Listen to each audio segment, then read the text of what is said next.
Yes, dear student, this is Renu and welcome back to Sant Kabir Vidyapeeth official YouTube channel Maghar Sant Kabir Nagar. Yes, आज के इस session के लिए आप सभी लोग बहुत ज़्यादा एक्साइटेड होंगे, इसलिए होंगे क्योंकि आप सभी लोग जानते हैं कि हमारा आज का जो सेशन रहने वाला है वो बहुत ही ज़्यादा कह सकते हैं कि एक्साइटमेंट वाला है ना।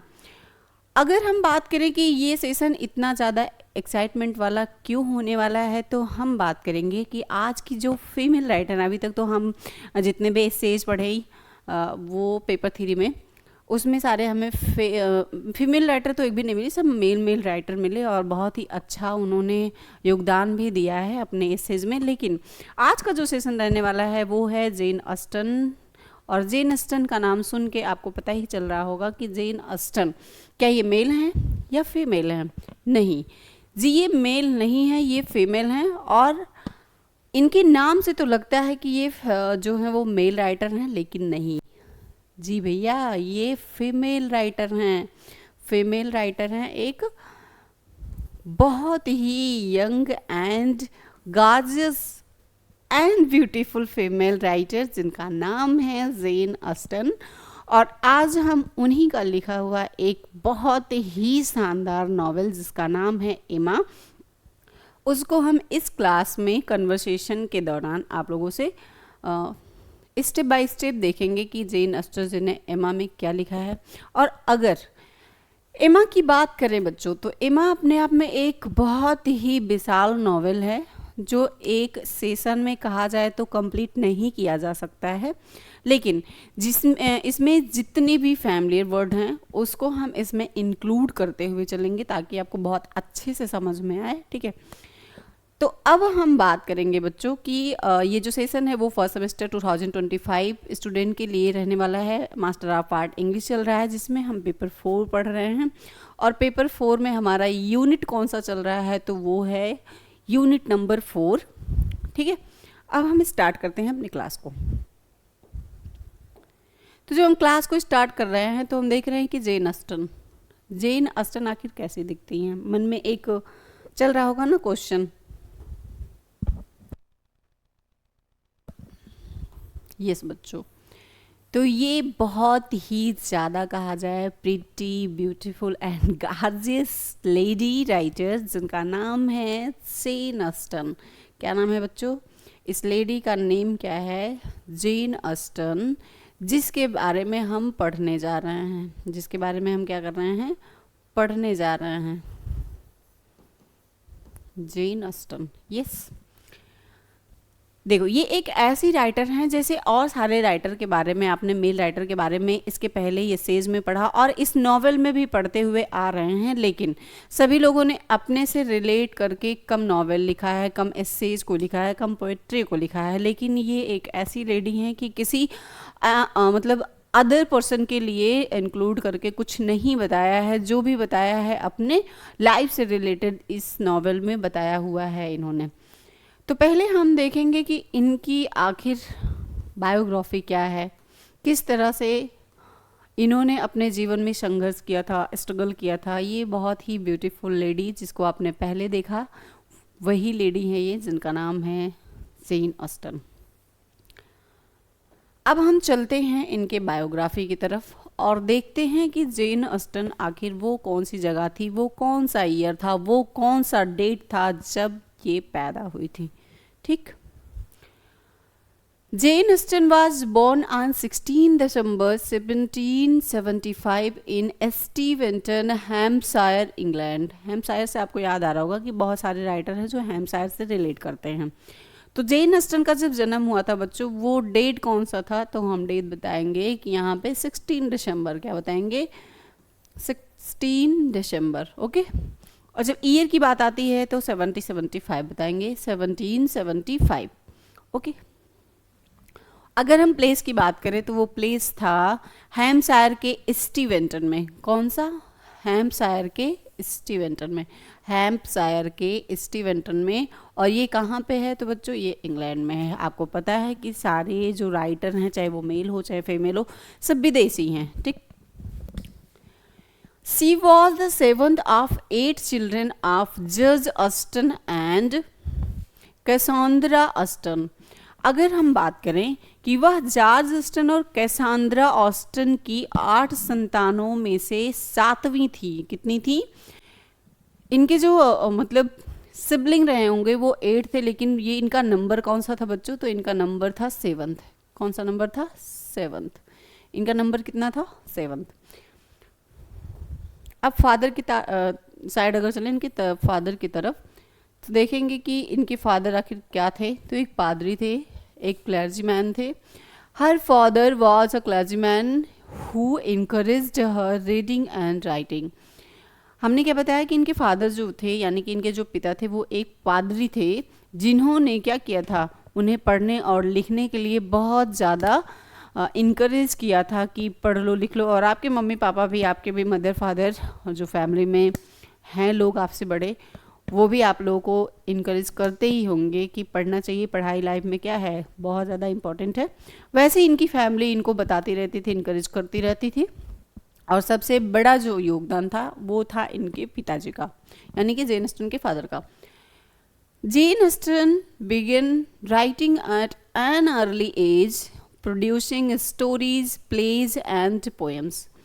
अगर जेन ऑस्टन के बारे में और बताया जाए तो जेन ऑस्टन बहुत ही कम उम्र में क्या कर दी थी? लिखना शुरू कर दी थी। और बहुत कम उम्र में जब उन्होंने लिखना शुरू किया बच्चों, तो सबसे पहले क्या लिखा उन्होंने?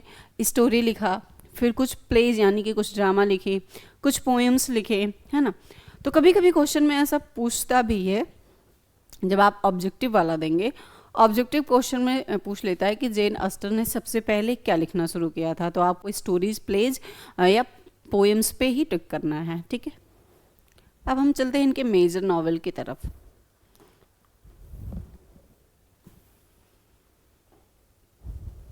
यस बच्चों, her major novels include sense and the sensibility, pride and prejudicious, Mansfield Park and Emma, है ना। इनका जो बहुत ज़्यादा फेमस नॉवेल था वो कौन कौन सा था? तो उसमें हम बताएंगे कि इसमें सेंस एंड सेंसिबिलिटी था, प्राइड एंड प्रेजुडियस था, और इसमें अगर हम तीसरे नॉवेल की बात करें तो वो मैन्सफील्ड पार्क था। क्या था? मैन्सफील्ड पार्क था। लास्ट में आता है एमा। क्या आता है? लास्ट में आता है एमा, जो इसमें क्या किया गया है? इस नॉवेल में, इस मेजर नॉवेल में इंक्लूड किया गया है।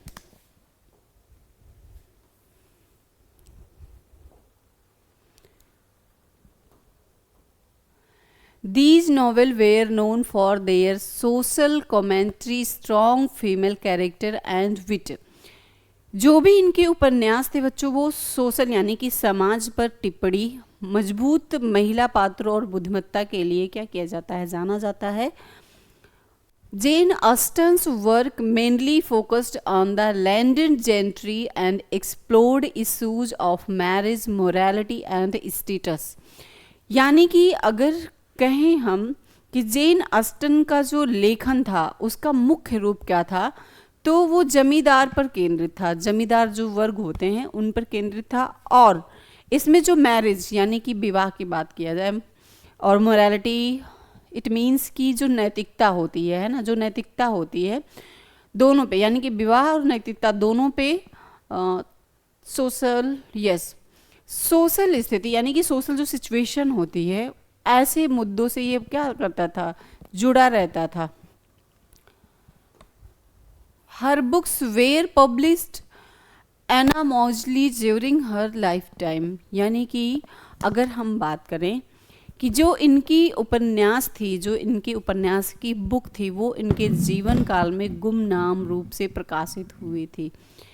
इन्होंने लिखना तो स्टार्ट कर दिया जब इन्होंने स्टोरी लिखा, जब इन्होंने प्लेज लिखा, जब इन्होंने पोएम लिखा।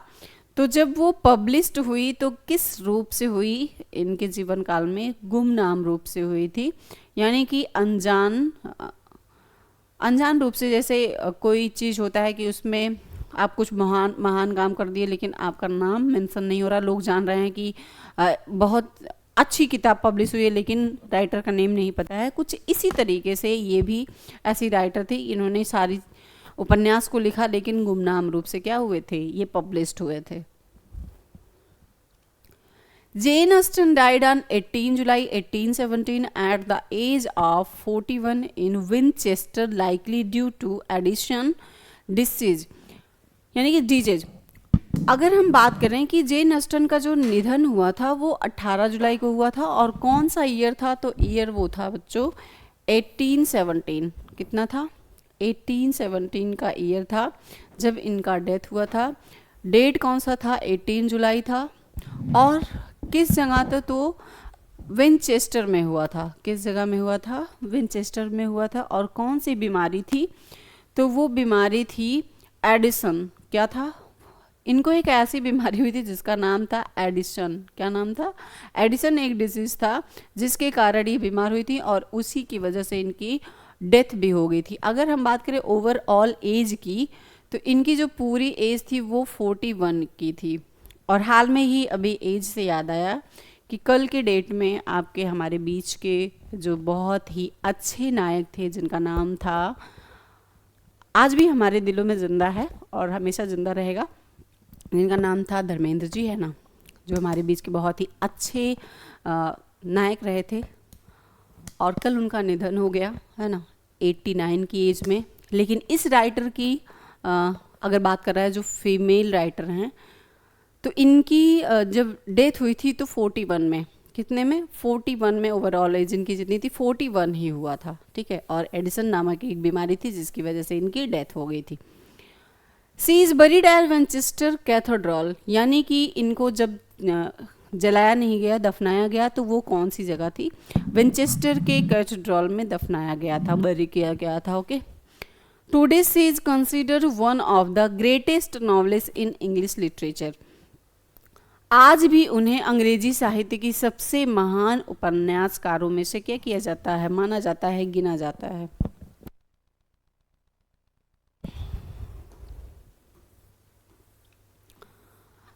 अब एमा एक ऐसा नॉवेल है, अगर कहा जाए कि ये कितने वॉल्यूम्स की है, तो इन 3 वॉल्यूम्स में है ना। और इसके पहले आपको पता है कि तो इनका मेजर नॉवेल था, यानी कि प्राइज एंड प्रेजुडिशियस, तो पहले वही था, उसके बाद में फिर एम्मा आया था। अब हम चलते हैं एम्मा की तरफ, है ना। एम्मा, इसकी राइटर कौन है? तो बताएंगे कि जेन ऑस्टन है। कौन है? जेन ऑस्टन, जो फीमेल राइटर हैं। पब्लिश्ड कब हुआ था? 1815 में हुआ था। इसका जेनर जो है वो सोशल स्टेयर रोमांटिक फिक्शन पर है। अगर मेन कैरेक्टर की बात करें हम, तो मेन कैरेक्टर इसका क्या है बच्चों? इसका मेन कैरेक्टर रहने वाला है इम्मा वुडहाउस।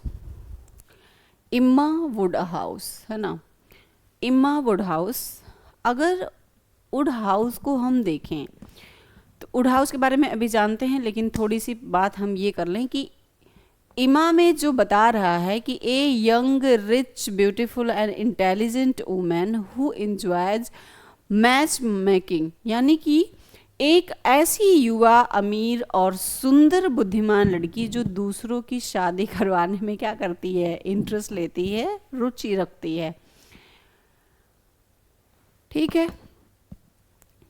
तो उपन्यास अगर हम शुरू कर रहे हैं बच्चों, तो उपन्यास को शुरू करने के पहले थोड़े से इसमें फिगर मेंशन करते रहेंगे, हम दिखाते रहेंगे आपको।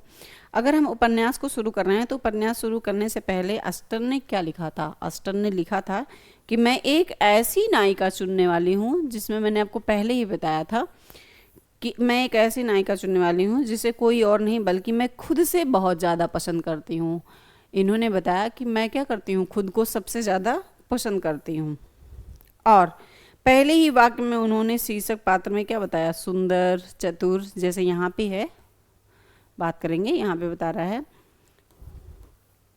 कि rich beautiful and intelligent women who enjoys match making. तो बहुत ही अच्छे तरीके से उन्होंने सुंदर, चतुर और रईस एमा वुडहाउस के नाम से परिचय कराया है। रईस एमा वुडहाउस के नाम से इन्होंने अपना इंट्रोडक्शन करवाया है। और आगे जब हम बात करेंगे इसी नायिका के बारे में, तो देखेंगे कि नायिका ऐसी रहने वाली थी जो वुडहाउस में, है ना, वुडहाउस में क्या की थी? एक ऐसा एमा काफ़ी विडगैल और गुस्ताख लड़की है जो मैच मेकिंग, यानी मैच मेकिंग क्या होता है? वर वधू के जोड़े खोज निकालने में। मैच मेकिंग क्या होता है? मैच मेकिंग किसको कहते हैं? Match making. देखते रहेंगे इसको और इस सेशन को समझते रहेंगे आखिर मैच मेकिंग क्या है। मैच मेकिंग, मैच मेकिंग वह होता है बच्चों जो मतलब जो कपल्स होते हैं, चाहे वो मेल हो या फीमेल, दोनों का कपल बनता है ना, तो दोनों की साइड से क्या करना होता है, जोड़ियों को खोजना होता है। अगर लड़की है तो लड़के को खोजना है, लड़का है तो लड़की को खोजना है, ठीक है। और अपने आप को बहुत ज़्यादा इसमें सक्षम समझती हैं कौन, जिनका नाम है जेन अस्टन, लेकिन यहाँ पे एमा का नाम दिया गया है। और अन्य लोगों की ज़िंदगी में बहुत ज़्यादा दखल देने से आने वाली मुसीबतों को क्या करती हैं, ये जो फीमेल हैं ये अनदेखा करती हैं। जब भी किसी की लाइफ में कुछ ऐसा घटित होता है तो ये क्या करती हैं, चीज़ों को इग्नोर करती हैं। और आगे अगर हम देखें तो इसमें मेंशन ये किया गया है कि जब साथ ही अक्सर दूसरों को के कामों का क्या होता है, यहाँ पे गलत मतलब निकाला जाता है, वहाँ पे भी एम्मा जो है वो क्या करती है, अनदेखा कर देती है चीज़ों को। ये क्या कर देती हैं, ये दूसरे की चीज़ों को अनदेखा कर देती हैं। और अब वुडहाउस का हमने नाम लिया था, तो वुडहाउस में हम देखेंगे कि हालांकि अगर एक एम्मा वुडहाउस की बात की जाए तो एमा वुडहाउस में आपको पता है कि वह खुद कभी भी शादी नहीं करेगी, लेकिन हाईबरी गांव में रहने वाली यह 20 ईयर की नासमझ लड़की मैच मेकिंग की क्षमता को अपना क्या मानती है, प्रकृति की देन मानती है ना। वेट मिनट बच्चों, यस, तो हम एमा की बात कर रहे हैं। ये एक ऐसी लड़की है कि इसको लगता है कि मैं मैच मेकिंग का काम करवा रही हूँ, तो यह मुझे भगवान ने एक वरदान दिया है, इस तरह बातों को ये बताती रहती है। She was the 7th of 8 children of George Austen and Cassandra Austen. वह जॉर्ज अस्टन और कैसांड्रा अस्टन की 8 संतानों में से 7वीं संतान थी, ये आपको पहले ही पता है। और अब हम चलते हैं अगली लाइन की तरफ, है ना, अगली लाइन में हम चलते हैं।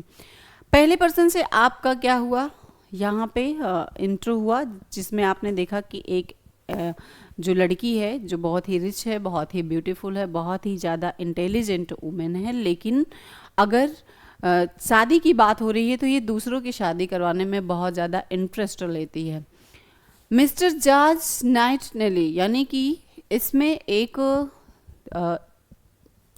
ये जो पर्सन है, ये पर्सन कौन है, तो ये इनके सिस्टर के हस्बैंड के भाई रहते हैं, एमा के सिस्टर के भाई रहते हैं, हस्बैंड के। Amaz brother in law and, यानी कि अगर कहा जाए हम अपने फैमिली वर्ड से जोड़ें तो एमा की बहन के देवर थे, ऐसा। An honest mature gentleman who eventually becomes Emma's lover interest, यानी कि एम्मा का जो बहनोई है वो काफ़ी ईमानदार है और काफ़ी ही ज़्यादा मैच्योर्ड पर्सन है, जो लास्ट में क्या करता है कि एम्मा का जीवन साथी बनता है। कौन बनता है, तो एम्मा का जो बहनोई है ईमानदार है, परिपक्व है, पुरुष है, जो अंततः उसके जीवन का क्या बनता है, साथी बनता है। एम्मा का बहनोई नहीं है, एम्मा के जो सिस्टर रहती हैं, है ना, जो सिस्टर रहती हैं एम्मा की, उसके हस्बैंड का भाई रहता है, जिसका क्या नाम रहता है, जॉर्ज नाइटनेली। George Knightley. अब जॉर्ज नाइटली की अगर हम बात कर रहे हैं तो जॉर्ज नाइटली एक ऐसा पर्सन रहता है, बहुत ज़्यादा हॉनेस्ट रहता है। क्या रहता है, बहुत ज़्यादा हॉनेस्ट रहता है, बहुत ज़्यादा मैच्योर्ड भी रहता है। हैरिट स्मिथ को पढ़ते हैं। हैरिट स्मिथ ये तीसरा कैरेक्टर है। Herriot Smith, A sweet but simple girl whom Emma tries to match with various men।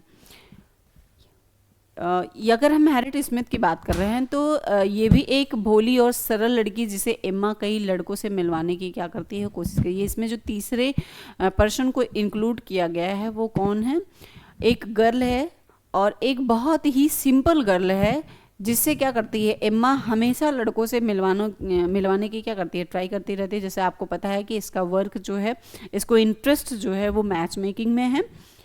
Frank Churchill, अगर फ्रैंक चर्चिल में हम चलते हैं तो देखते हैं यहाँ पे a charming man with the secret engagement, ये हमेशा आकर्षक युवक जिसकी सगाई क्या होती है, गुप्त होती है, ऐसी सगाई करवाती है।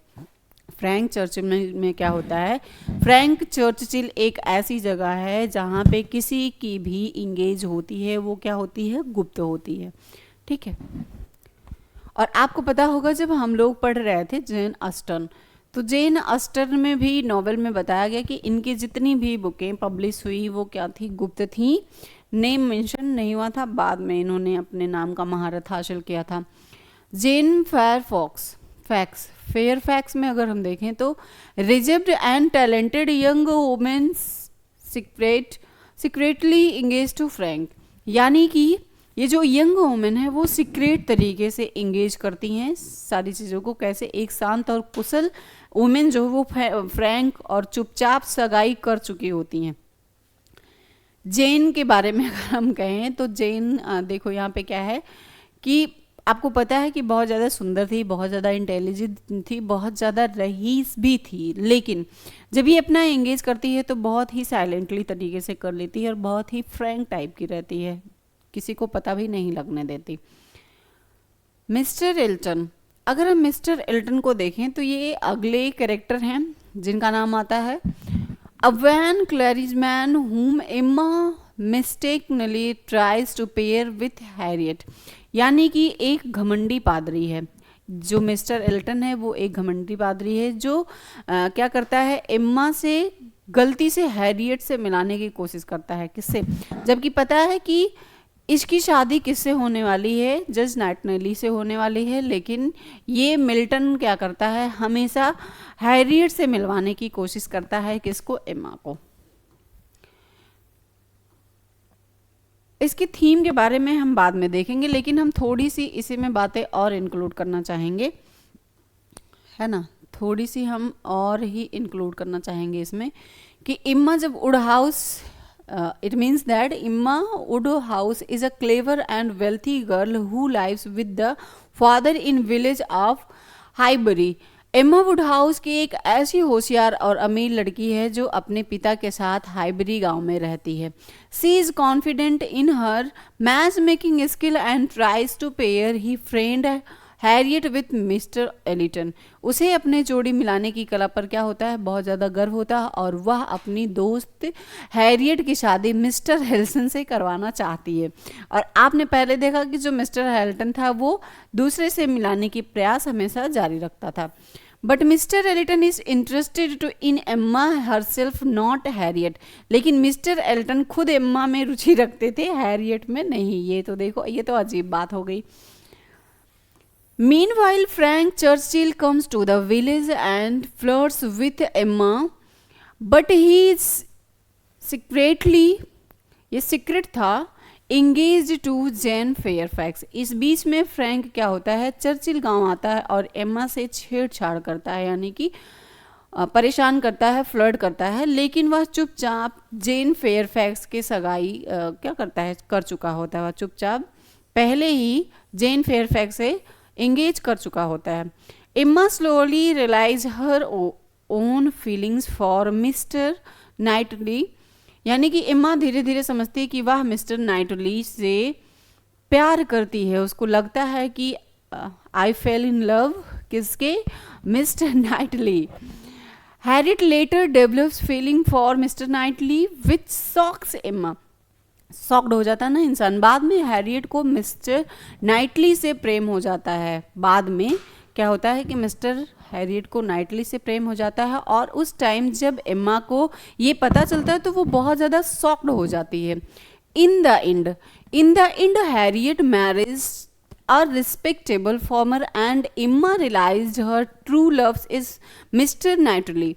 It means that कि अंत में जब हैरियट एक इज्जतदार किसान से शादी कर लेती है और एम्मा जो है वो एहसास करती है, यानी कि उसको फील होता है कि उसका जो सच्चा प्यार है, उसका जो ट्रू लव है वो मिस्टर नाइटली से है। इस बीच में कहानी यही है बच्चों कि जब उसको कहा जाता है कि तुम शादी कर लो तो कहती है कि मुझे भी नहीं करना, क्योंकि उसको मैच मेकिंग में बहुत ज़्यादा इंटरेस्ट रहता है। इन लास्ट में क्या होता है कि हैरियट बहुत ही ज़्यादा जो है वो रिस्पेक्टेबल फॉर्मर रहता है और उससे शादी कर लेती है। शादी तो कर लेती है, लेकिन इन लास्ट ये होता है कि उसको मतलब थोड़ा सा समझ में नहीं आता है कि क्या मैं इसके साथ हैप्पी हूँ या मेरा जो शादीशुदा जीवन है क्या वो सही चल रहा है। नहीं, ये थोड़ा थोड़ा करके जो एम्मा रहती है वो एहसास करती है कि उसका जो ट्रू लव था वो कौन था, मिस्टर नाइटली था, यानी कि जो उसका बहनोई था। ठीक, Emma and mister Knightley confess their love and get married. Emma और मिस्टर नाइटली एक दूसरे से प्रेम का इजहार करते हैं और लास्ट में फिर से ये क्या करते हैं, शादी कर लेते हैं। एक बार तो इसकी शादी हुई रहती है, लेकिन फिर भी इसको समझ में नहीं आता है ना। तो दोनों को जब पता चलता है तो एम्मा लास्ट में किससे शादी करती है, फाइनली मिस्टर नाइटली से शादी कर ही लेती है। ठीक है,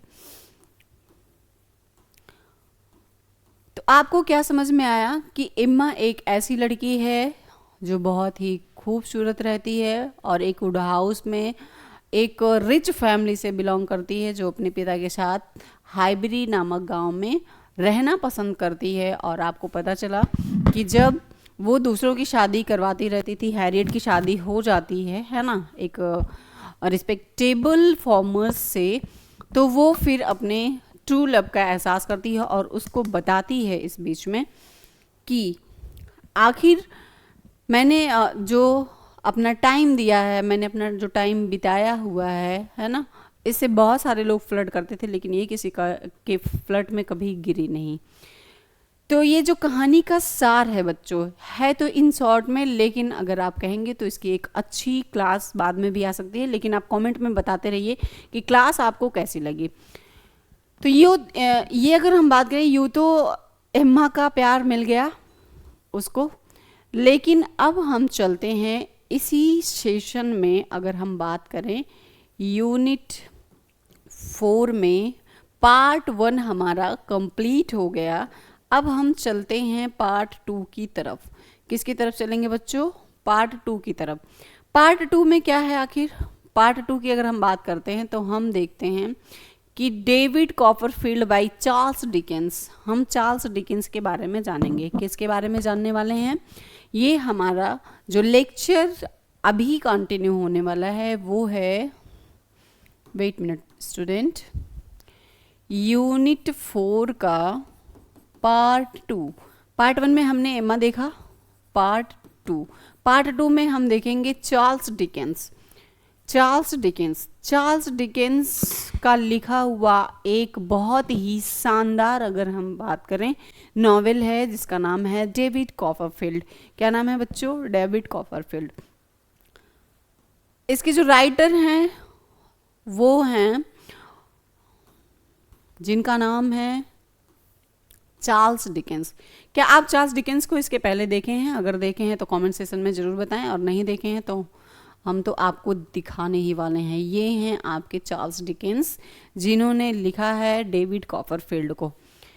ये जो पर्सन आपको दिख रहे हैं, इनका नाम है चार्ल्स डिकेंस। क्या नाम है बच्चों, चार्ल्स डिकेंस। और इन्होंने क्या लिखा है, कौन सा नॉवेल, तो वो है डेविड कॉपरफील्ड। डेविड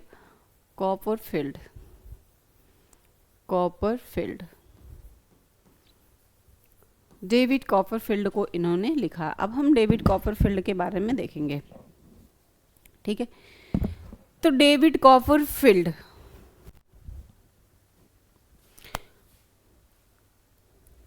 को हम अगली क्लास में देखते हैं, क्योंकि क्लास बहुत लंबा हो जाएगा तो थोड़ा अच्छा नहीं रहेगा। इसको हम दूसरे क्लास में देख लेते हैं, ओके। यहीं पे क्लास ख़त्म होती है और आप बताएंगे कि क्या एम्मा की जो हरकतें थी वो ठीक थी, क्या एम्मा को ऐसा करना चाहिए था। आखिर लास्ट में उसको, इन लास्ट अगर हम कहें, एम्मा को उसका ट्रू लव मिल गया। अगर उसने ऐसा काम नहीं किया होता तो ऐसा पॉसिबल भी नहीं होता। और ये जो हम पढ़ने वाले हैं डेविड कॉपरफील्ड को, इसको हम सेकेंड क्लास में पढ़ेंगे, ठीक है। तब तक बने रहिए। Thanks for watching.